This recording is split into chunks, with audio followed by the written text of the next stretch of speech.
Hello, my name is Adrian Hodge and welcome back to my show. Today we'll be discussing the news without the stress. Today we'll be talking about a contentious topic, Israel and Palestine and the war in Gaza. Let me start by saying this is not an exhaustive history of the conflict. Each war, each moment of which could last 100 hours or more and not even scratch the surface. Instead we'll be talking about what is happening, why it is happening, and what it means for us. First, let's start off with a little background. Israel's in the Middle East. It's roughly the size of New Jersey, and Gaza is part of Israel. It's roughly the size of Detroit.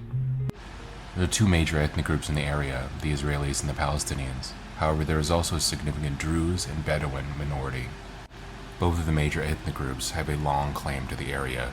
The Israelis are obviously native to Israel.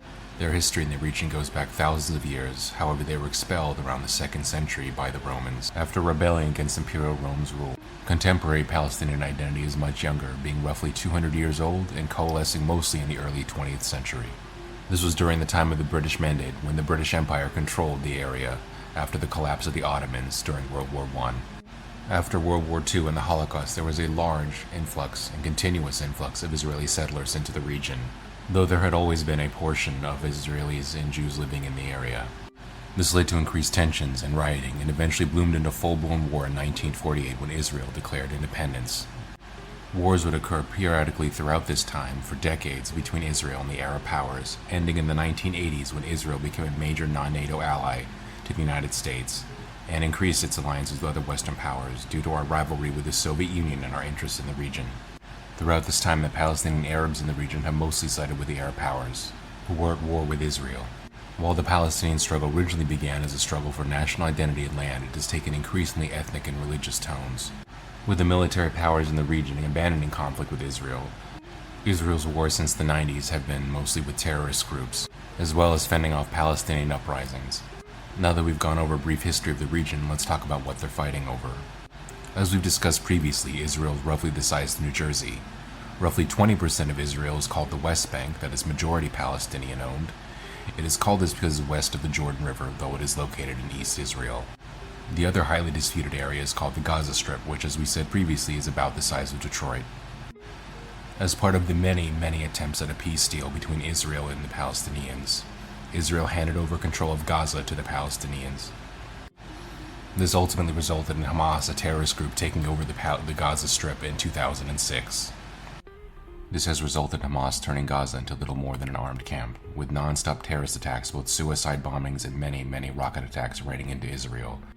Israel, for its part, has responded with their air force and repeated armed incursions into Gaza in an attempt to root Hamas out.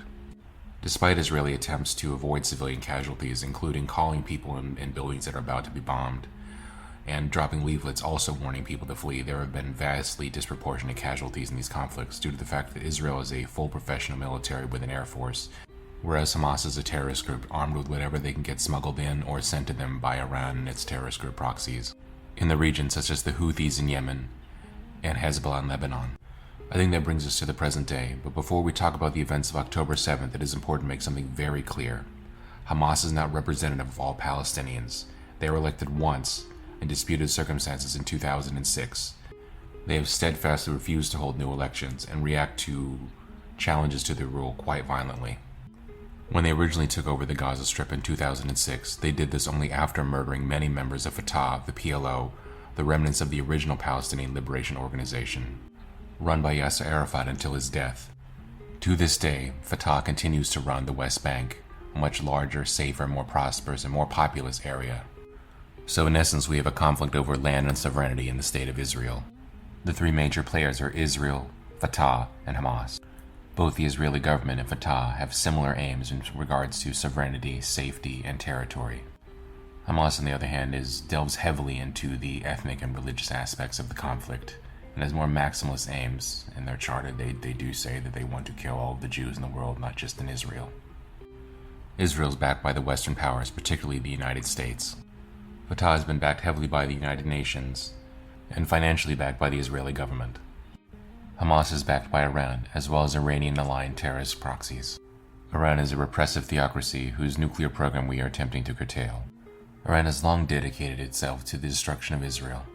It has never wavered on this point, even while we were seeking a deal to prevent Iran's nuclear program from moving forward. as we fear that it will be used to make nuclear weapons, as Iran is already energy rich in the form of oil and other resources. The Iranian government, as Hamas's primary backer, likely had a strong hand in supplying, organizing, and planning the attack on October 7th, which brings us to that tragic day. On October 7th, 2023, terrorists from the militant group Hamas, as well as other allied terrorist groups, invaded Israel. They specifically and deliberately targeted kibbutzes, which are a kind of communal farm, as well as a music festival. They murdered over 1,000 people, mostly civilians, after overrunning the military presence in the area. They also took hundreds of hostages, also taking them back to Gaza as they fled. Many of those who were killed, as well as many of the hostages, were U.S. citizens, which has only heightened our interest in this matter. After Israel began its counterattack into Gaza in an attempt to root out Hamas, we sent our own carrier group in to provide them support and prevent the conflict from escalating. Most of the American hostages in the region have been rescued, though some remain, and our carrier group left at the end of last year, beginning of this year, signaling an end to the major phases of the war in Gaza. There has been no escalation in the region except for Iranian proxies like the Houthis in Yemen, as well as Hezbollah in Lebanon. Despite whatever fear-mongering you may hear on the news or on the internet, there is no appetite for a wider war. None of the Arab powers have cut security or economic ties with Israel, and there still seems to be a lot of interest on the Saudi side in completing the peace treaty, the Abraham Accords, after this ends. Preventing this treaty was one of the primary goals of Hamas starting this war, as well as leaving them and Iran both out in the cold if such a deal were to be completed, though it will likely take many years after this point. We would be remiss not to discuss the civilian casualties of this conflict, as they have been quite staggering. For Israel, over 1,000 of their civilians were murdered, a great deal of which was filmed and put on the internet. That's very traumatizing. For the Palestinians, thousands upon thousands of them have been killed, as Hamas embeds themselves in the civilian population and also hides their weapons there. Israel is a very tiny nation of only 8 million people, and Gaza is densely populated with the majority of the population under 18. Each life lost represents a tragedy, and our hearts go out to everyone who did lose someone in this war, especially since most of the people dying are civilians who had nothing to do with this. On either side. Hamas knew this would likely be the response, and they did it anyway. I do not think there is anyone in the Middle East, anyone on this planet that cares less about Palestinian life than Hamas. Their publicly available charter says a great deal about killing all of the Jews worldwide and very little about Palestinian statehood. It is important to remember to reinforce that Hamas does not represent all of the Palestinians or even a good plurality of them. They were elected once in 2006 after killing their rivals. Most of the people in Gaza didn't vote for them, and anyone who asks for a new election or questions their leadership is probably not long for this world. So long as Hamas exists, there will be no united front for the Palestinians, and thus no one to really negotiate with, and there will never be peace. While we have reduced our presence in the region and we are moving toward energy independence, the Middle East is still a vital strategic area, both for the oil and other natural resources and the waterways that go through there. Currently, Iranian proxies, the Houthis in Yemen, have been attacking shipments through the Strait of Bab al-Mandeb. After many ships were seized, President Biden launched airstrikes hoping to deter or limit future attacks. This appears to have provided some deterrent value and should not heavily impact our economy next year. The last Hamas brigades are in Rafah. Unfortunately, that is also where a great deal of refugees have taken shelter. We can only hope that they agree to surrender and leave the area, or if military force is used, that the civilian casualties would be limited. If Hamas survives, they will declare victory, and in time, when they get enough resources and another opportunity, they will do something like this again. Regardless of the cost to the Palestinian people and to the innocent people they will attempt to kill in Israel. Now we move on to one of the biggest questions, how this could have happened, and why it happened. This is not to diminish the responsibility of Hamas, and likely Iran, as they carried out these attacks and started this round of war. Rather, to provide some background and some clarity, potentially. The current leader of Israel is Benjamin Netanyahu, a man who has been in Israeli politics for more than 30 years. Years ago, he was allegedly caught in financial impropriety, as something akin to bribery, which jeopardized his political career and also could entail possible jail time, as Israel has no problem in sending prime ministers to prison. This pushed him into coalition with what would be considered by many international observers the more extreme wings of his sort of party and the parliament. Conversely, Mahmoud Abbas is nearly 90 and is the leader of Fatah, the larger Palestinian bloc in the West Bank. Allegedly, he has a suspiciously high net worth, gets to be somewhere between $100 and $500 million, or maybe much more.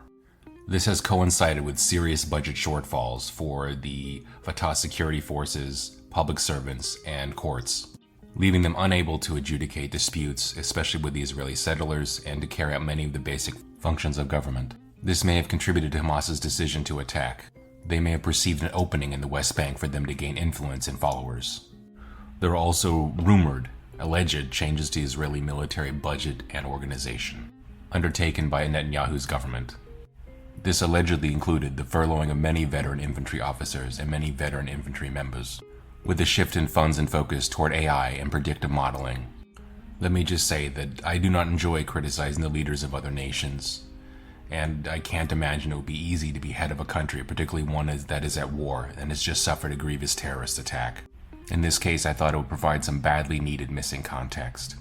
As for Benjamin Netanyahu himself, I have never met him, I have nothing against him. I hope he does well by his people and by the eyes of the international community. Every piece of this war has been a tragedy, one that no one but Hamas wanted.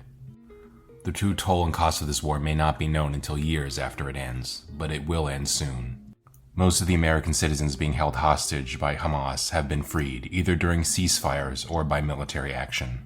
There is no appetite for a greater war in the region, and while there has been delays, it is likely that the Abraham Accords will proceed and there will be a united front against Iran. This will hopefully lead to a more peaceful Middle East in the future. This was a tough thing to talk about. This was an ugly thing. But I hope that this has been reassuring and that it's shed some light on what happened and why. It is also important to remember that this too shall pass. This war will end soon. It shouldn't be with us in 2025. No world war or larger regional war is coming out of this. We shouldn't believe alarmist reports that something like that could happen. Instead, we should keep things in perspective and look forward to a brighter day. Thank you, I've been Adrian Hodge, and this has been my show. If you have any feedback, I'd really appreciate it. Thank you, good night, and God bless.